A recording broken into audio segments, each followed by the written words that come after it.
What's good, everyone? I'm Marcus. Welcome back to the channel. Today's video is going to be on my first experience as a handler as opposed to being a competitor on the platform myself. And I had the opportunity to help my man Brandon out, as you all know, Baseman Brandon, who recently competed at the World Cup under the USAPL in Albany, New York. So I wanted to give my perspective and share my thoughts on how the whole experience was for me being a handler, how that can relate to potentially competition and for me and myself in the future, helping someone out, seeing things from the other side of the curtain, if you will, my perspective on handling, helping someone get through their competition, which, as you may know from my own perspective, giving meet recaps, it can be a very stressful event, having to manage yourself with your lifts, with your warm-ups, the timing.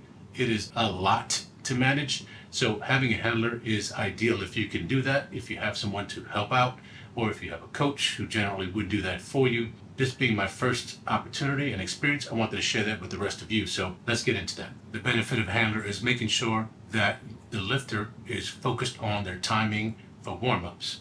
So basically, you want to come into a competition as relaxed as possible, going through the motions and assessing how you feel through all of that. Then you ramp up your energy as you get closer to your last warm-up and your first lifts. And the benefit of a handler is being able to have someone who can help you through that energy and stress management. From there, it's basically wash, rinse, and repeat. So in terms of the events for the competition, warm-up was probably the most difficult aspect to manage, as it typically is in competitions, because you have a warm-up area that has to be used by all competitors in that day.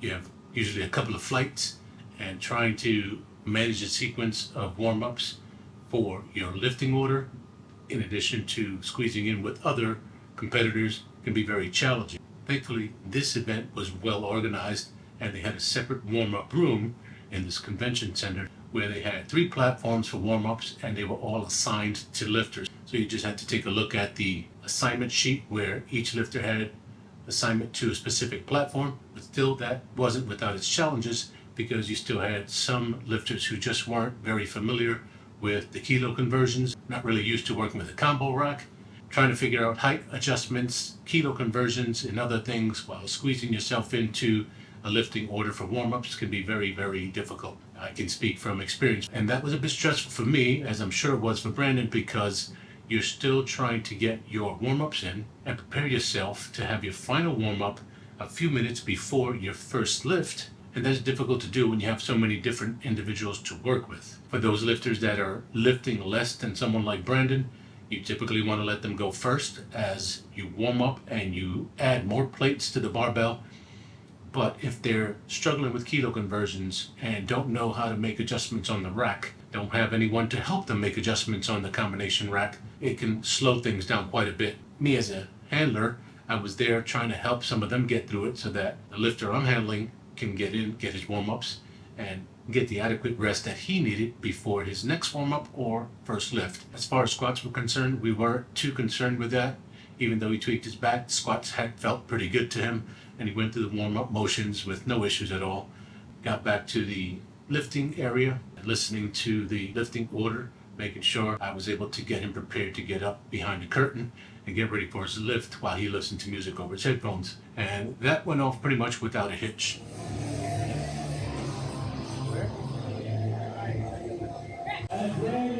This meet asked that you handed in cards with the specific lifts, the lifter name, the weight in kilos, and the handler's initials. So we handed that in. That was the first time I did it that way. This was good for us in one regard that I'll touch on a little bit later. Going through squats, everything went off without a hitch. He made first, second, and third lift, 3 white lights for all 3 lifts, which was great. After the 3 successful squats, we went back to the warm-up area.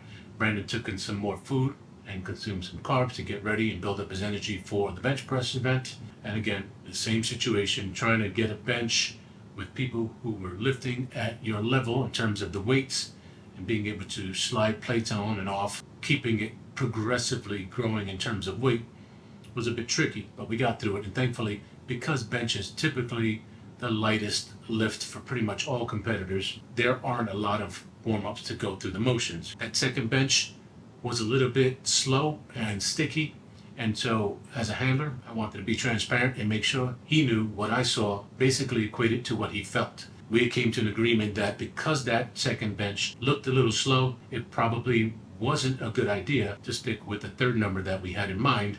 Since we had a 2.5 kilo buffer, it's not much, but we felt this was the moment to take advantage of that buffer and lower his final bench press attempt by 2.5 kilos to ensure he got that third attempt. Because if he had not, then that meant we would have to make adjustments on deadlifts later on, and that was the lift that was most questionable for him, being that his back was tweaked. So we didn't really want to go there and make adjustments with deadlifts, since those numbers were fairly conservative. We wanted to ensure that all three deadlifts went off without a hitch. Bench press was really the only place we could make adjustments. We did that. He got on the platform for his third bench, and it looked like it went maybe a little bit smoother than the second one. But hindsight being 2020, we were satisfied with that. Had some time to wait, relax a little bit while the first flight went through the warm-up motions, and then headed toward the staging area.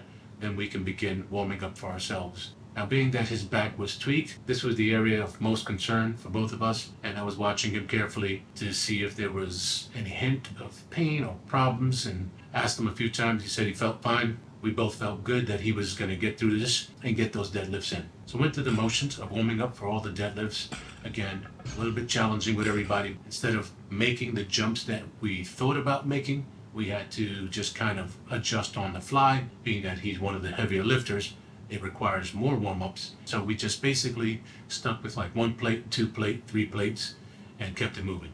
That worked out okay. That's kind of the way he works at home, so it wasn't too much of a difference or adjustment for him personally.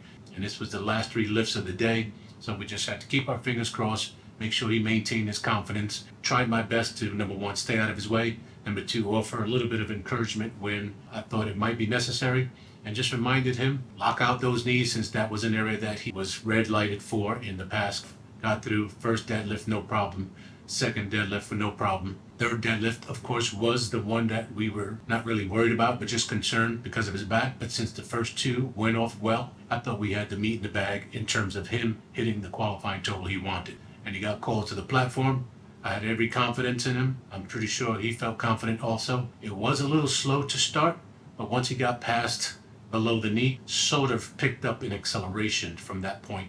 I knew he had it in the bag as long as he locked it out completely. And sure enough, he did. He got his first and only red light of the day. Went 9 for 9 with a single red light from one judge on the very last lift. It was great to watch someone like him go through the motions, hitting every target, pinpoint accuracy with the attempts that him and Bryce had strategized. And for me, it was a great experience to see and handle someone who went 9 for 9. All in all, I can say this was probably the best handling experience I might ever have. 9 for 9 is not an easy feat in and of itself, especially in a high stakes competition like this, Worlds, where he's looking to get a qualifying total to make nationals next year. This was ideal for him to actually go 9 for 9.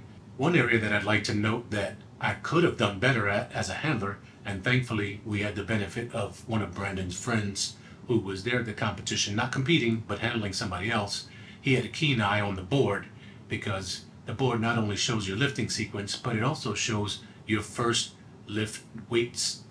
And we entered everything by card, as I mentioned, but the judges table made a mistake and entered his first bench at 240 kilos, which was in fact his first deadlift.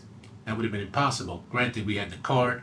We probably could have contested it and challenged it, but it would have made for a stressful situation had that not been noticed when it was noticed. So thanks to his friend for catching that, and us being able to go to the table and making sure they understood their mistake and correcting that before the bench press flight for him began. Lesson learned for me as a handler and competitor: check that board not just for your lifting order, but for the weights that they have as your proposed lift to make sure everything is on point. All in all, I can say I had a great experience doing this competition with him. I look forward to potentially handling anyone else in the future, and looking forward to having a handler myself on my next competition, because I now know the benefits of doing it. Yes, I've competed 3 times already and managed things on my own. I'm used to doing things on my own. I've been very independent my whole life, but that doesn't mean you have to.